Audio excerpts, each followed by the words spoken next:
gorgeous! Happy Frugal Friday to you. I hope that you've had a great week.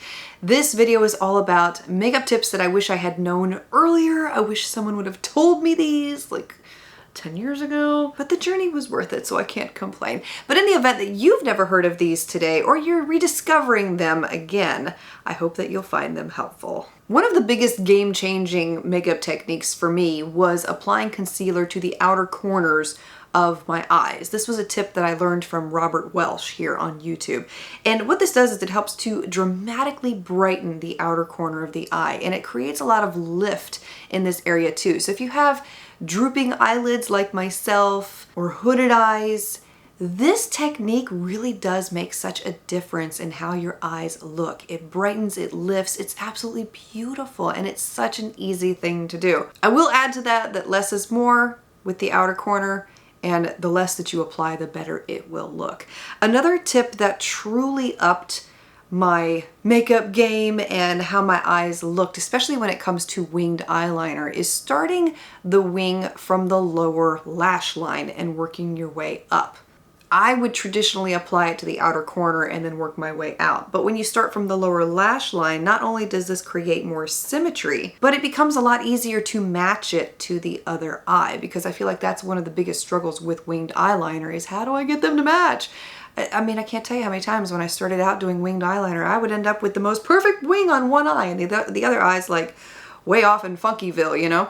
Another tip, especially if you are like me and you struggle with applying too much blush.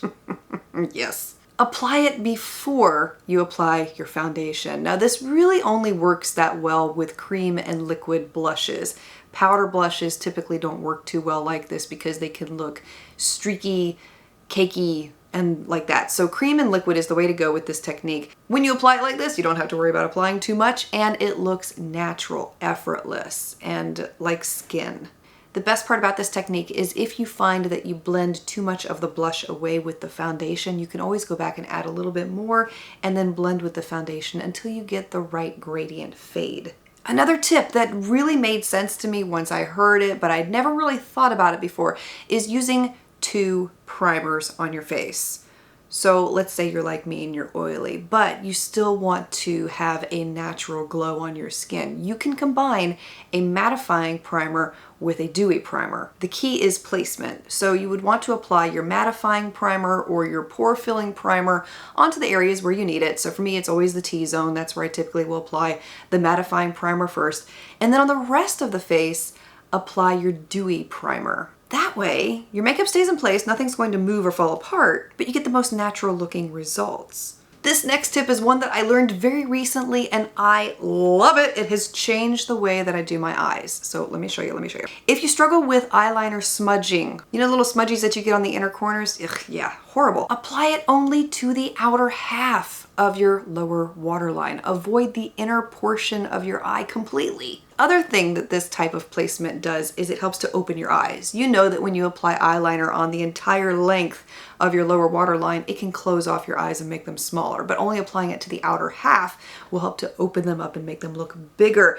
And another thing that you can do to add to this effect is apply your mascara only to the outer half of your lower lashes. This also has a dramatic eye-opening effect and eliminates any smudging, flaking, rubbing away, tearing, all that kind of stuff that can happen on the inner corner. Genius, right? The other tip that has really changed things for me is applying your concealer with your fingers. There's something about blending the concealer in with your finger that makes for a longer lasting, crease resistant, flawless finish underneath the eyes. And lately what I've been doing after I blend my concealer in with my finger is I will go back with a brush.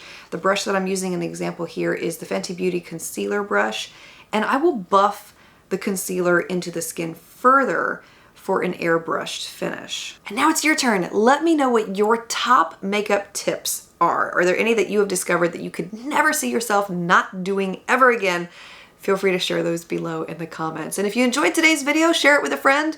Subscribe if you want to hang out with me more in the future. And I want to thank you so much for taking the time to watch. I'm wishing you a beautifully blessed weekend ahead. I speak love, peace, and joy into you and into your home, and I look forward to seeing you again next time.